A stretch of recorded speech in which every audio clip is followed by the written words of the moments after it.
Wilder Show podcast. Hello there, I'm Scott. That's Lauren. Yes, it is. Yes, I am. She is. How are you today, Lauren? I'm well, thank you. Okay. If you'd like to email us, you can do that. Email podcast@wildershow.com. Podcast@wildershow.com. We are on Instagram. It's Wilder Show Pod is what you'll search. The Wilder Show podcast drops Tuesdays and Fridays, 6 a.m. Central Time or before, wherever you get your podcasts, including YouTube and Spotify and Apple Podcasts. And yes, we're on the TikTok. Not with the podcast, but we drop little things there on the TikTok, and you can find us there at Wilder Show or Wilder Show Podcast. So find us wherever you get your podcasts, and please like, rate, follow, subscribe, and share. That's really important. We appreciate you doing it. Our little overview real quick. Charlie Kirk situation update. One thing from the weekend I wanted to get to.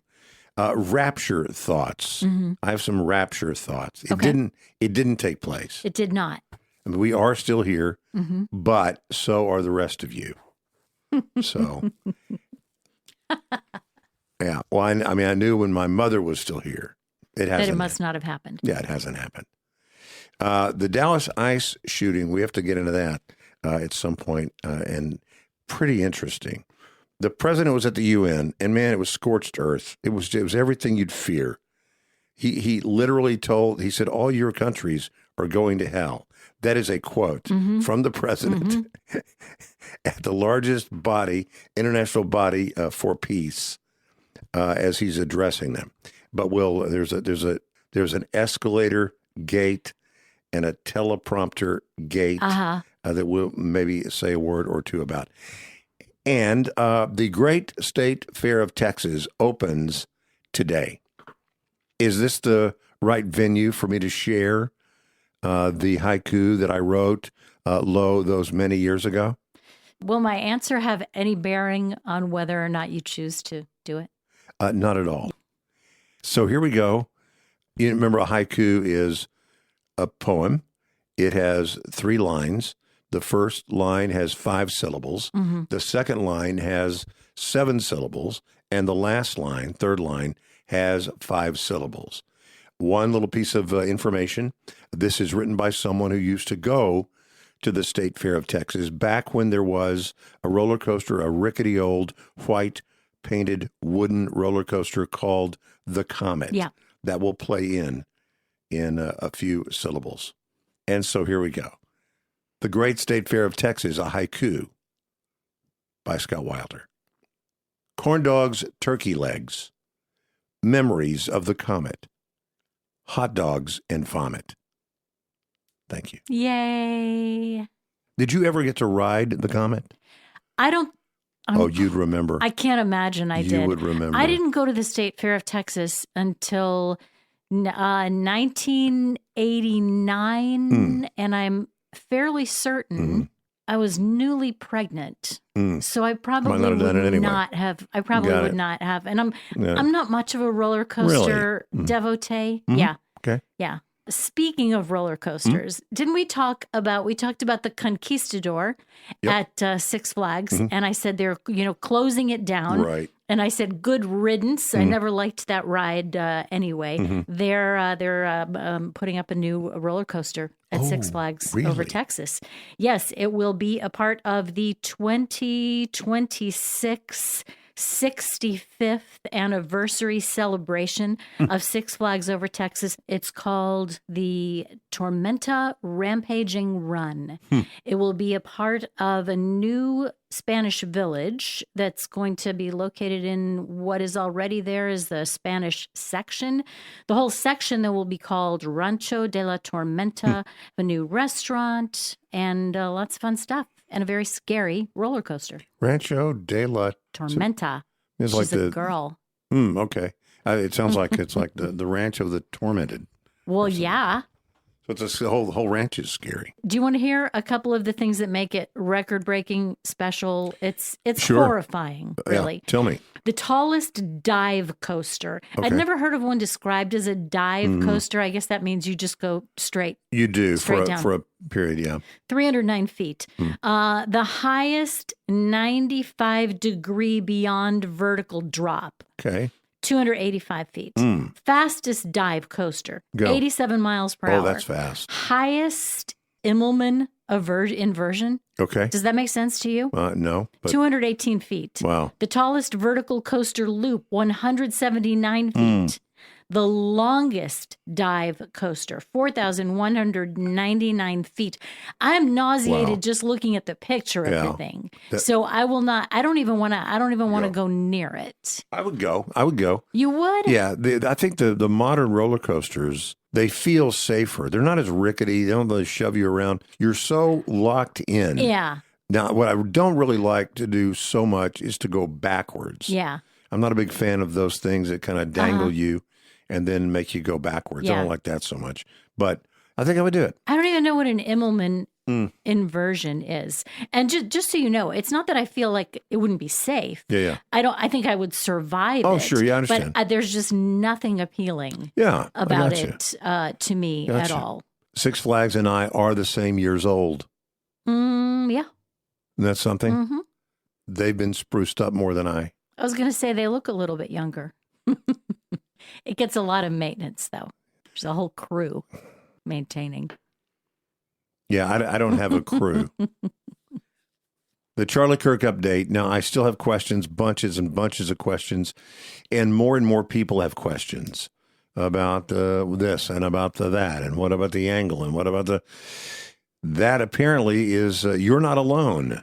If you have people in your life that make you feel like you shouldn't be asking all these questions, listen to the questions that were asked by Kash Patel, or at least what he says will be addressed. I think he released this. It might have been even in the middle of the memorial service, but this is what he posted.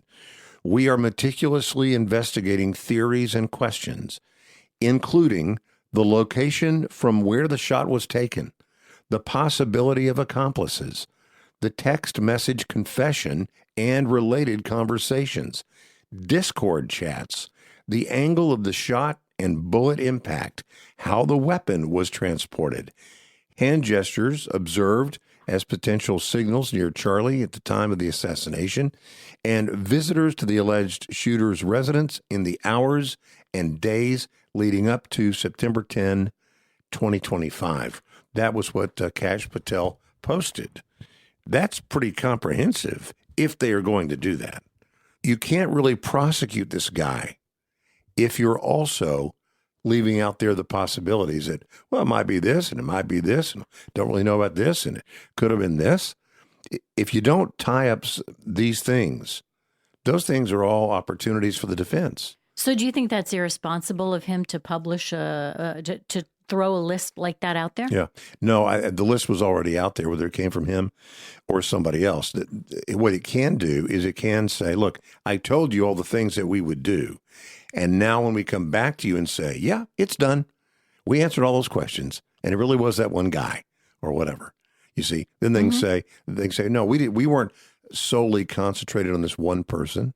That's one of the things you see in a lot of court cases is the defense says, from the very beginning, the prosecutors had decided that my client was guilty and they didn't look anywhere else.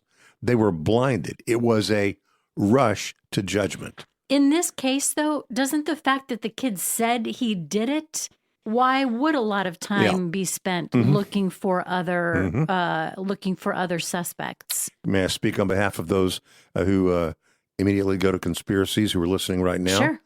Yeah, that would be true if he really wrote that. If those really were his words. But I'm not even talking about that. I'm talking about his father who said, he said he did it. And he came with us and he talked to the family friend. And then he came with us to to turn himself in. But you have to have the confession from the person. Having the dad say that he said it is not the same as his confession. Now, if you say, well, he did confess, he wrote to the boyfriend, yes, I did it, and here's why I did it, here's how I did it, how long I've been thinking about doing it, where I left the gun, and yeah, if he wrote that, then yeah, that is his confession, sure. But that's among the things that Kash Patel is saying. We're looking at that. We're looking at the possibility of accomplices. We're looking at the text message confession and related conversations. So, related to his confession conversations.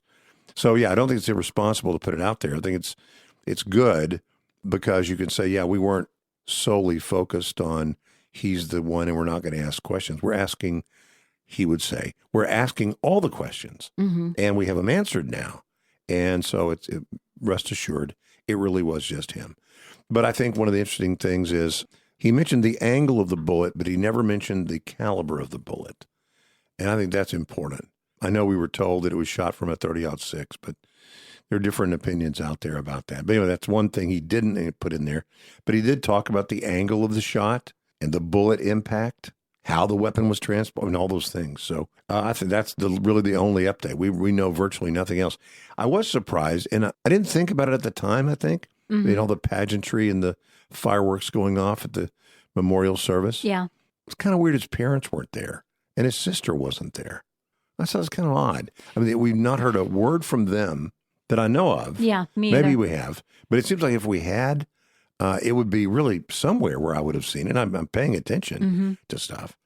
His sister, I understand, she might not want any of the exposure and all that. But the mom and dad, seems like they would be involved. But the only person related to him that we've heard from is Erica Kirk. I might be a little bit more surprised if I had any memory of ever having seen his parents as a part. And I'm not saying that any problem with his his public persona or his what he does, who he is. Right. I'm sure that they were quite proud and behind him 100%. But if they'd been a part of that public image, then maybe I would have expected to see them there. It was such a spectacle, and I mean no negative connotation there at all, but it seems like that'd be a really hard 6 hours of being there. I mean, that's your kid, no matter who he was to the rest of the world. That's your child. That's just I don't know. It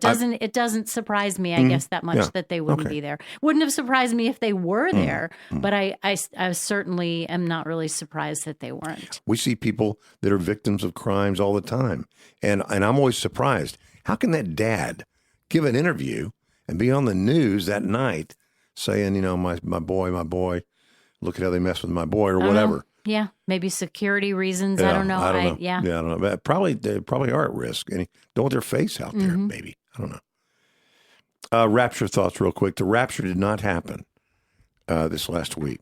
You were not left behind. I was watching CNN, and when it was all over, because the prediction was the 23rd and 24th or somewhere in there, the Feast of Trumpets and your Rosh Hashanah and all that was going on. And a lot of people believe this was going to be, some people predicted this would be it. We talked about it on the last podcast. I noticed CNN did a piece about it after it turned out not to be true. And I thought that was really interesting. Yeah. Because if it wasn't worthy talking about when it was active in social media, why is it worthy talking about that it didn't happen? Unless it's sort of a really good opportunity to sort of gig and say, see, all you guys did all this, you believed all this stuff, and it turned out not to be true. It sort of felt like a way of just gigging. I wouldn't say that if they had done something ahead of time. I mean, if it's out there, in a world where news stories now can just be somebody said something on Twitter and somebody else reacted, and then you have a whole story, and the comments are not people in the street, just people grab 10 comments and we'll throw it into this story. That happens all the time now. I do think more people, because of what you and I, the kind of news that we're immersed in which we are immersed. I don't know that news of the impending rapture was as big a news story all over the country as it was here. These news people are all over TikTok. And the whole thing was called Rapture TikTok. Yeah. I mean, Rapture Talk, I think. And believe me, they saw it plenty.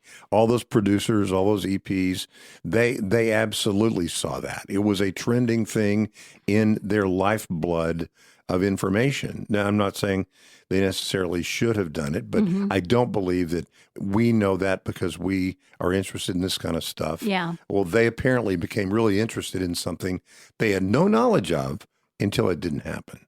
See, that part I don't get. I understand if they didn't do a story after they didn't cover it. I understand if they did do a follow-up that it wasn't there, if they had talked about it. What is this? What is it that Christians believe? What is rapture? Why do they think this is going to happen? Educate. Now, if you educate, maybe people look into it. They might really have an interest in it or whatever. But if they had done it both times, great. Done it neither time, great. I can't reconcile. They didn't really know about the story because it was important here, but not there. For a nationwide audience, you mentioned the Ice Bucket Challenge. I think if you look at the whole country, probably more people would recognize the phrase Ice Bucket Challenge than would have been aware that some people were thinking the rapture might happen on September 23rd and 24th. Okay. I don't know that for sure. I think that it probably wasn't getting, I know it was, I can't say I know it was big on TikTok because I'm not on TikTok. I understand what you're saying, that it was a big thing on TikTok. But if there are algorithms that know what you're watching, wouldn't you see more of that maybe than some other people might? Yeah. Yeah. And real quick, I did a couple of things that people saw about the rapture. And they weren't making fun of it, but they were a little bit lighthearted. And I felt a little bad about it, I must say. About doing the it. comment? About doing it, period. Doing it all. Yeah. Because obviously it's a very serious topic. You don't want to be seen to be a person making fun of the Bible or making fun of what I really do know is going to happen someday. Part of it, I just wanted to give a compliment to all the workers at Chick-fil-A. When I say that I guess it isn't happening, all the workers are still here. I didn't mean that to diss the rapture. I mean, it is a compliment to the freshly scrubbed kids at Chick-fil-A. Anyway, I got to thinking, though, someday it will happen. And someday some people will have some sense that it is going to happen. And they will want to tell other people. I mean, look, if you really knew it was going to happen, and if you really believe in heaven and hell, you would want to tell people.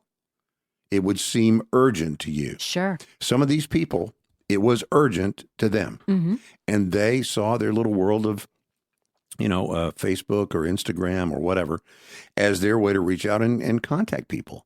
God has provided these new ways for us to communicate. Shouldn't I do this? Wouldn't it be irresponsible if I didn't do this? And so someday it will happen. And when it does, right before it does, some will believe they know or have some word that is going to take place, and they will feel compelled to tell other people and try and share the good news while there is still time so that they are not left behind. Noah, for years, built that boat. It perhaps had never rained before. He said, "No, God's going to send a flood." People are like, look at this idiot. And then ultimately it did, didn't it? Yeah. And he was the only one, and his family, and of course all the critters. So, I felt a little bit bad about it, but honestly, if I could do it over again, I'd probably do the same thing. I probably would. Yeah. Because I didn't mean anything bad about it, but I just wanted to clear it up. So rapture, it didn't happen, by the way. Rapture didn't happen. The Dallas ICE shooting, the shooting at the ICE facility. Wednesday morning. Man, was that something? It was. 6:30 in the morning. This guy from Fairfield? No, where's he from? Fairview. The guy from Fairview. The guy from here. I think also he was tied somehow to Durant, Oklahoma.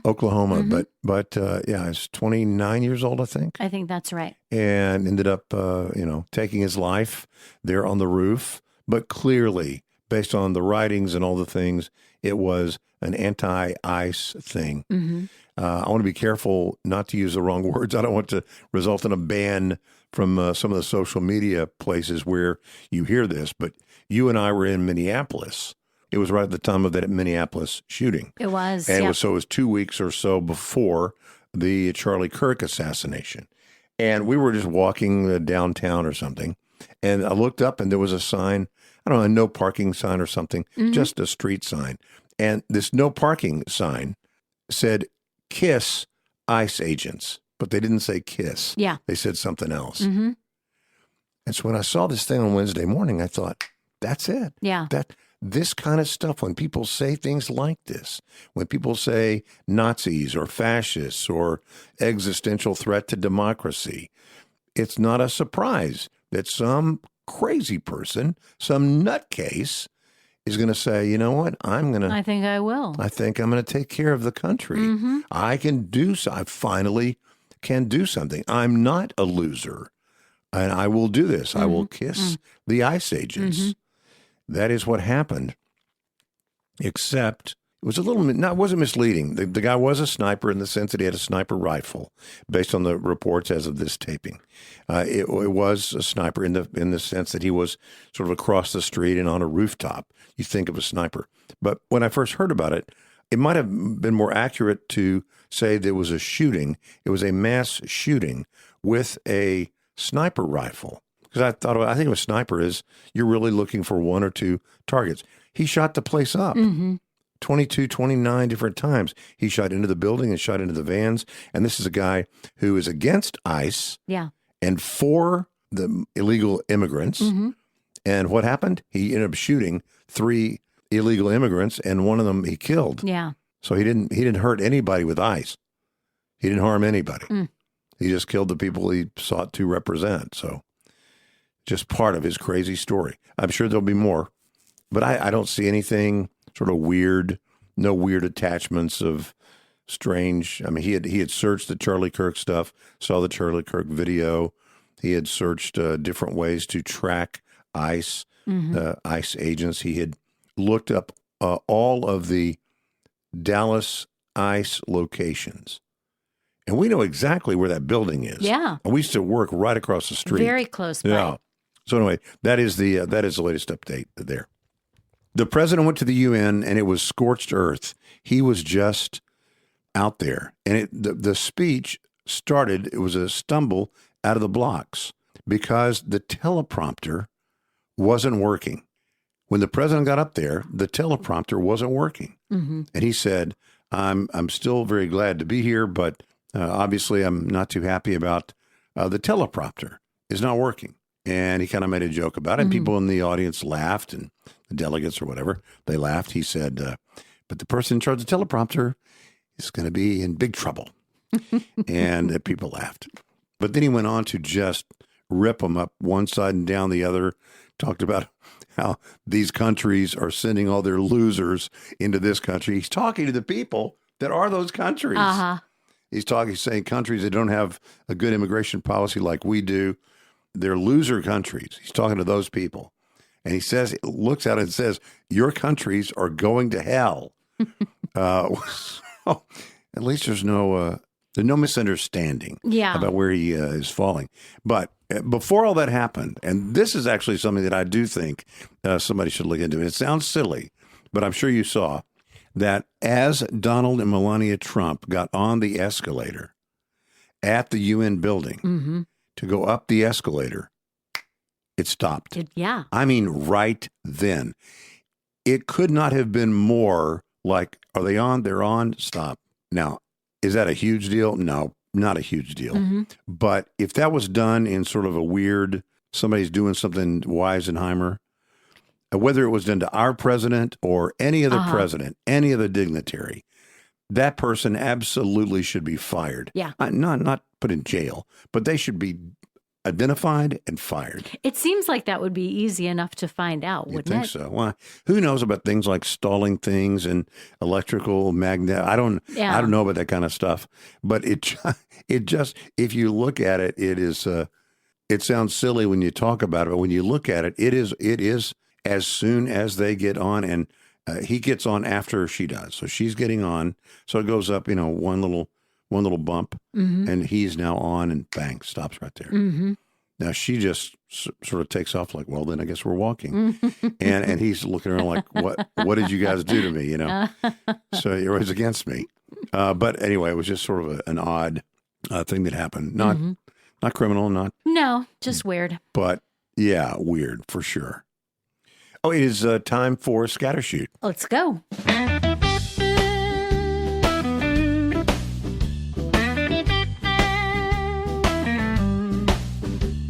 Wilder Show Scattershoot. All right, let's dive in. I didn't mention in the preview, Jimmy Kimmel. He has been released from his adult timeout, and he's back on the playground with the other kids. Yeah. And did you watch the? I haven't seen it from start to finish. Yeah. I've seen little bits and pieces. Yeah. Well, we get up so early that it's not really something I would normally watch. Yeah. But I did watch that night. I wanted to hear, what he did. Yeah. And it was, the first part was really good. I mean, I kind of was hoping that the whole thing would be something I could say, yeah, it's no problem. But he reaches down to one point and he says, hey, can we all agree on this? Because we all agree on this and this and this. And those were things Some that of those, we don't. Yeah, that we don't agree on at all. But he's trying to make it like, if you don't agree, you're I don't Neanderthal. know, some backwoods person. But anyway, so he was himself, and that's fine. And he did get a spike in the ratings, which you would expect. Sure. But, Nexstar and whoever, Sinclair, they both said, yeah, no. I think they're just saying no for now. Yeah. But we'll see. Which amounts to like 20% of the country, or 20% of ABC affiliates did not carry Jimmy Kimmel's return to late night. Including, I think, in his hometown. He was talking about his parents or somebody lives in Seattle or lives in Washington anyway, Washington State. And he said, sorry, cousin so-and-so, you have to watch it on YouTube or something. Yeah. But people watch. If you want to watch, you're going to watch it. They were all talking about all the spike in the searches for what time is Jimmy Kimmel on. People that watch him would know, what time he's on. So, but the increase in the percentage of people who would ask that was like 10,000% increase. Wow. But it depends. Percentages, can be misleading. Well, and I do think, too, like you mentioned, the way we, not necessarily me, but the way we as viewers consume all of that late night stuff is so different now. Yeah, it is. Anyway, we see it in little bits and pieces on social media or on YouTube. You might watch the whole thing start to finish on YouTube, or you might record it every night, and maybe the next day if somebody's interesting to you, you might pull it up and watch it. But you wouldn't even really know what time, if you wanted to watch it, in real time, because you knew that it was going to be, you thought it was going to be something really, monumental. Yeah, you wouldn't even know what time it's on. Like, who didn't know what time Johnny Carson came on? Exactly. Whether you watched it or not, you knew it came on at 10:30. Yeah. I wanted to watch it because I knew we'd be fed little pieces, as we have been. I wanted to listen to the album, not just hear the single. Yeah. Okay? I want to hear the album in order. And that's what it was like. He did actually 2 monologues. He did 1 monologue for a long time. He took a break, came back, stayed standing up there, did more, which I don't know if he normally does that or not, because it was very different. It seemed different to me. It was like 30 or 40 minutes he was up standing up. The remaining few minutes he had guests. I guess I stopped watching. Yeah. After that, it was well past my bedtime, but I thought it was fine. People are going to watch it if they like. They're not if they don't. But again, I don't really think at the heart of it it's a free speech issue. I think at the heart of it it's just an employer-employee issue. The employer has the right to determine what is acceptable for the employees. And if the employees don't want to do it, then that's okay. Nobody's going to take away your right to do it, but you can't exercise that right and say these things and also keep your job. So that's you just can't. And people say, well, what he said wasn't that bad. Look, if you believe that is inviolable, that anyone should be able to do anything they want to do, and if you lose your job, it is a direct infringement on your free speech. Tell you what, tag your boss on your next post and use the N-word, or talk disparagingly about the other gender, or talk disparagingly about Jews. Why don't you just do that? You have the right to do it. It's free speech. So go ahead and do that. Tag your boss, though, and let me know how that goes. That is not a free speech issue. It is an employer-employee issue. Yeah. Was Disney pressured? Sure. I mean, affiliates can pressure the company saying this is a problem for us. We can't carry it. What were the affiliates pressured by the FCC? Look, there's going to be pressure involved. There's no doubt about that. But ultimately, it came down to Jimmy Kimmel had the right to say whatever he wanted to say. And if Trump is so all-powerful, how did he only get a 3-day timeout? It's a good question. I mean, I guess Trump gave permission for him to be back on the air. It's just silly. That's not the way it works. It's not the reason he was taken off. And we'll see where he goes from here. It was just long enough for a whole bunch of Hollywood people to come in and sign a petition and talk about how terrible this was and kind of make it look like, oh, well, there was such an uproar in Hollywood. Right. Of course they had to give him his job back. They all had to pretend to cancel their Disney Plus and Hulu accounts. Anyway, Jimmy. Or say they wouldn't work with Disney. Well, that's true. And you know what? A whole bunch of those people, in fact, the super majority of those people would never have been sought to work with Disney in the future. But I'm going to say right now, I'm among those. I could never work for Disney because if they don't fix this. By the way, did you also see Disney's rates are going up? Yeah, they are. I did see that. I mean, right after this all happened, they said, oh, by the way, the app rates are going to go up, the monthly rates. Mm-hmm. Did you ever just really have a craving for Chick-fil-A and you just nothing else would satisfy? Would do. Yeah, my mom is that? huge. She's a nut about Chick-fil-A. I mean, their chicken is, it's the right kind of chicken. It's got to be that kind of chicken or whatever. And yeah, I'm like that sometimes. Sure. Well, then you'd probably understand this little boy in Jacksonville, Florida. Chick-fil-A in Jacksonville called the police just last week and asked them to stop by because they had a diner there that they were a little bit concerned about and they wanted the police to be on hand. Okay. It was a little boy. Really? A little 5-year-old boy. What? Barefoot. Had walked into Chick-fil-A, didn't have any money with him, but asked for breakfast.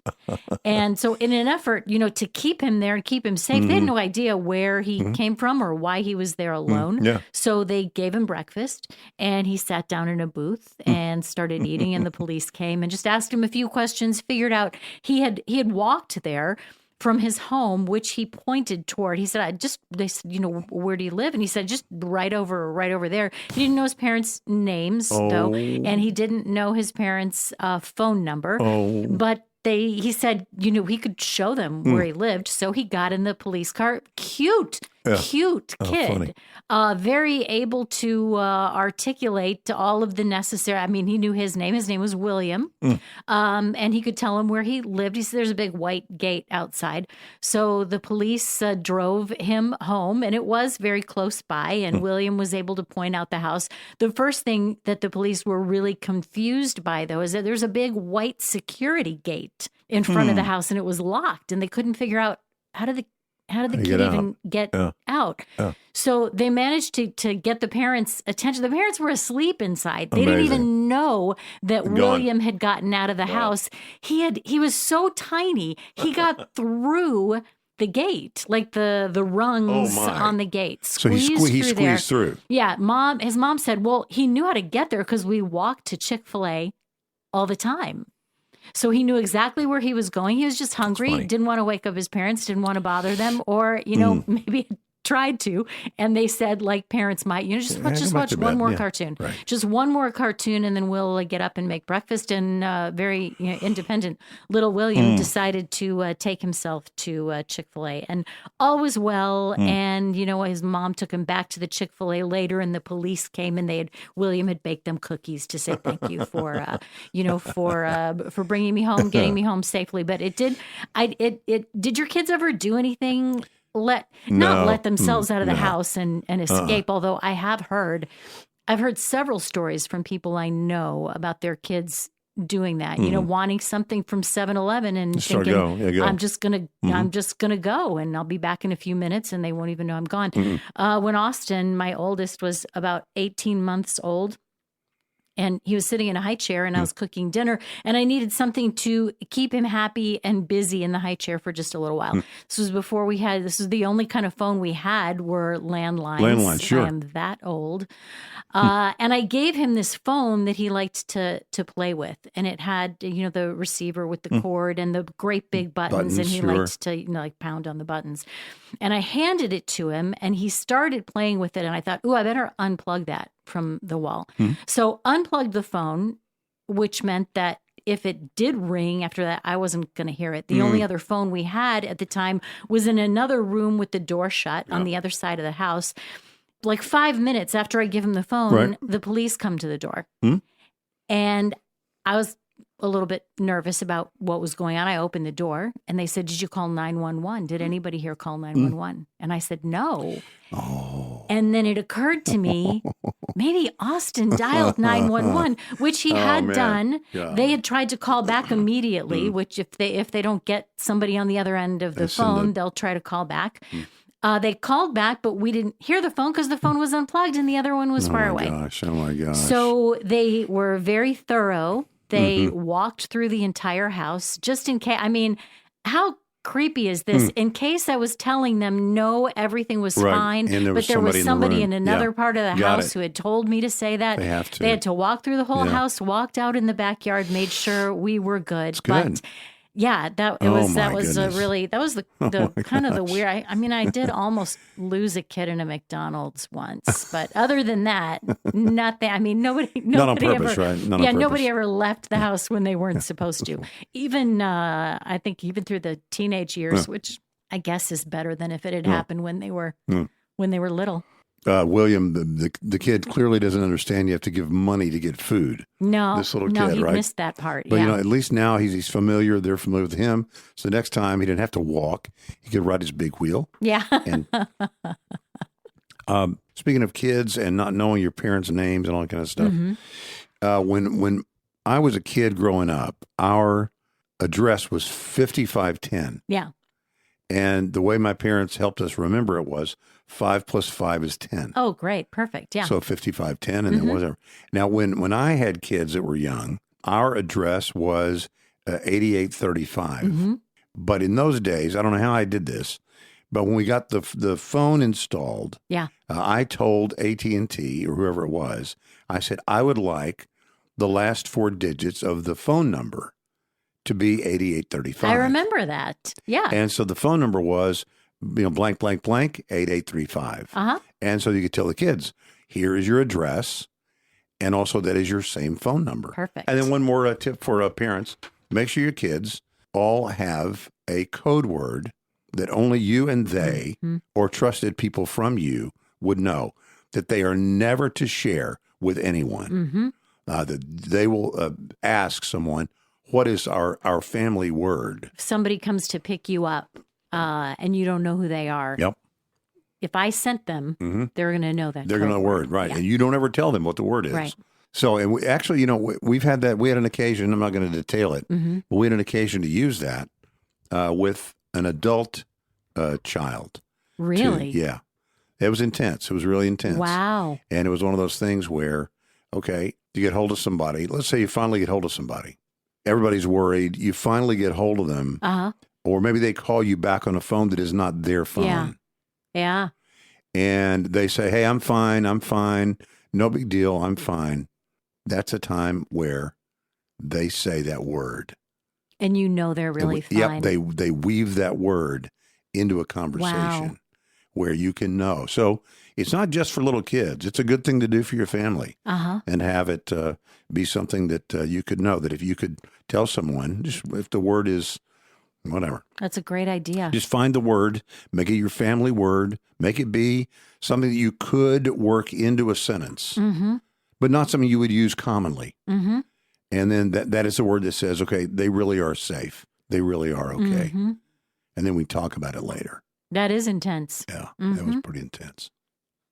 On Tuesday, we talked about the top 10 television shows of the last 25 years. Okay. So the top 10 shows of this century so far. So far, yeah. And now I have the top 10 movies of this century so far. Let me tell you, there are several different versions of this out there. It kind of depends on who you ask. This is according to Rotten Tomatoes poll of critics. Yeah. Okay. So this is decided by critics, by movie critics. So the top 10 movies of the last 25 years. Okay. I've seen a lot of these. Have not seen them all. Honestly, hadn't even heard of a few of them. It's kind of surprising. All right, look. Can I guess some? Yeah. All right. Well, one of the things, first of all, I don't know as much about movies as I know about TV. Yeah. I don't go to the movie house. I don't go to the theater very often. Yeah. But I know a lot about the things that trickle back to us. I would guess these are by critics, not by popularity, right? Correct. This is a poll of critics. I wouldn't be surprised if in the top 5, there is one or two. There are 2 or more that are part of a franchise. Yep, that's true. And or are part of a redo. So maybe not. But let's give me some hint. Let me guess one, because I can't even think of a movie that I would put up there. Yeah, let's start. If we start with number 10 and work our way towards number 1, I can tell you that number 10 is a movie that you loved. Oh, what is it? The Social Network. Oh, okay. Now that's loved The Social Network. Aaron Sorkin scripted. Loved it. Thought it was a great movie. Yep. Number 9. I'm not sure if you're a fan. I didn't even see this movie. I know it is well loved by many, not my thing. I haven't seen it. The Matrix.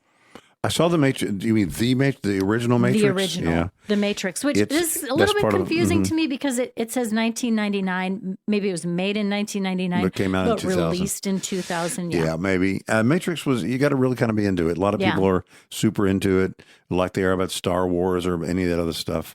I would be surprised if maybe none of the Mission Impossibles would be in there. I would hope that they would be, but critics didn't really love that. So I wouldn't be surprised if they're not. None of the Mission Impossibles are in this. No. Number 8 is Pan's Labyrinth. No, nothing. Described as Alice in Wonderland for grown-ups. Never saw it. Never heard of it. Yeah. I've just never seen it. What about that? Really sounds like something that is not in my wheelhouse. Yeah, I don't think it's in your wheelhouse either. I think this one might be even less in your wheelhouse. Spirited Away.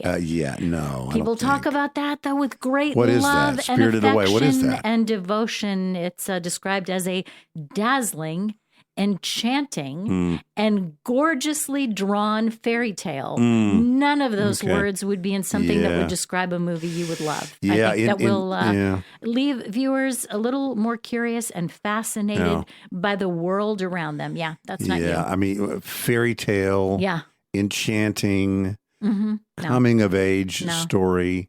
Those are all sort of, indicators that perhaps I would... stay in the food court. Yep. I think you probably what else you got there? In the Mood for Love, which I didn't know. I don't know Who's in that? anything about. Maggie Chung and Tony Long. Okay. Next. Let's see. Portrait of a Lady on Fire.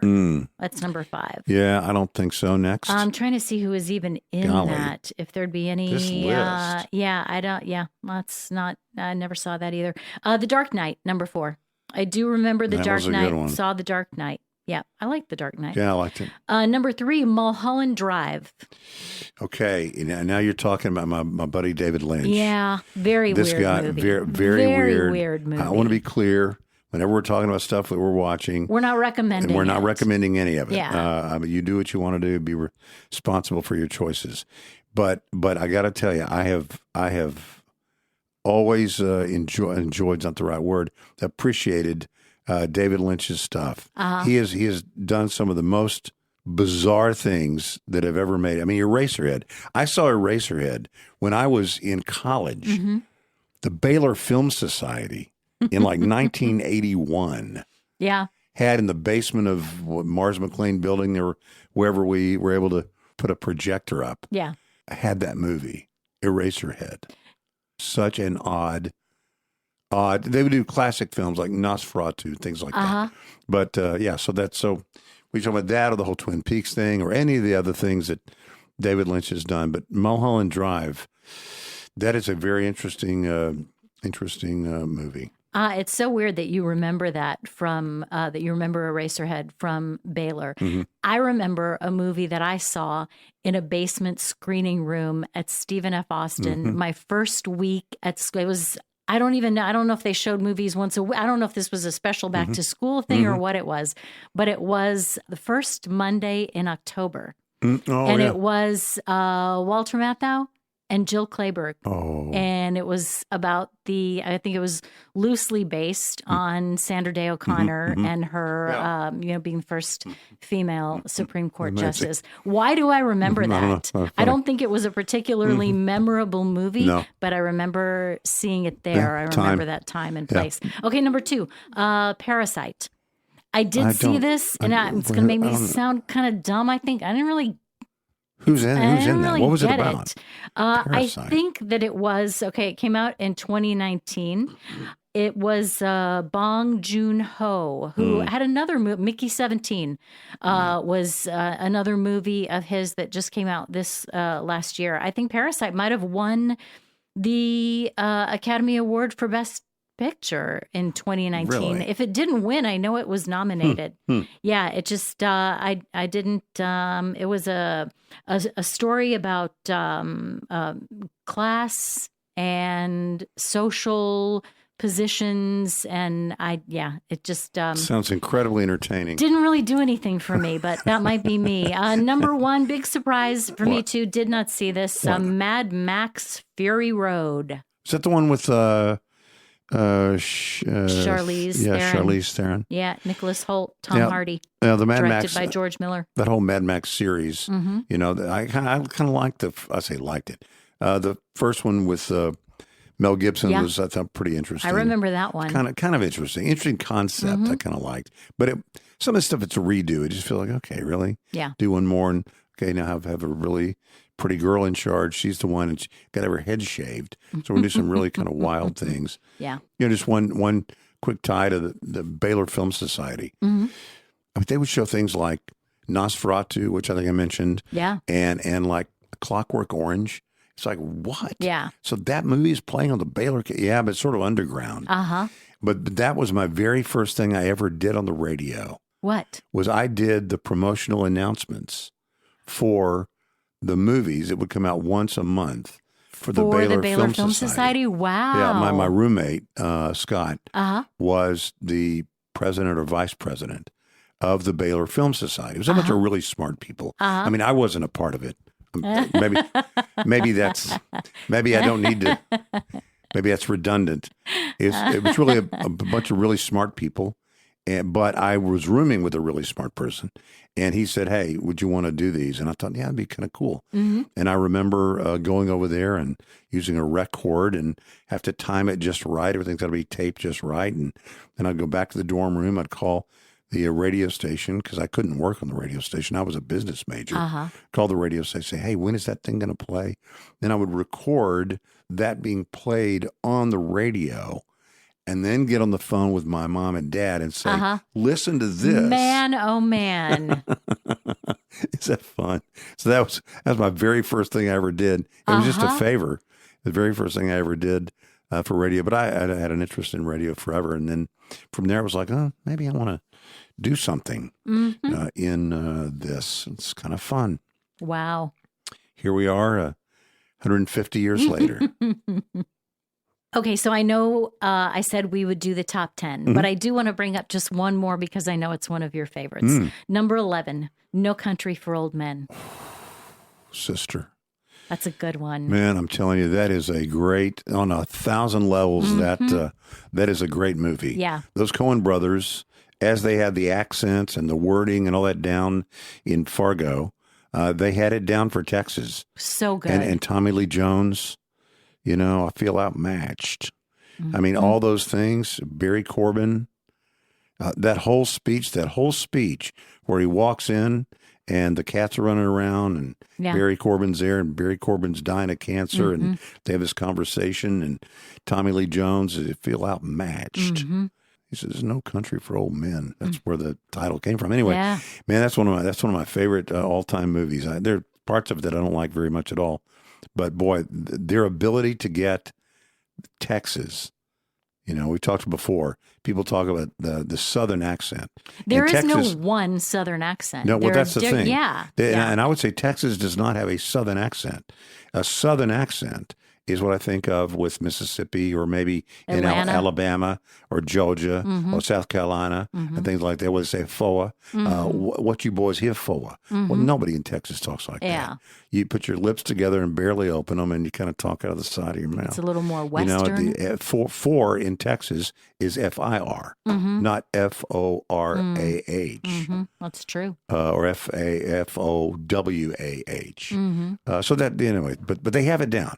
And they do such a good job of capturing all those things. Again, not just the accent, but the words that people use.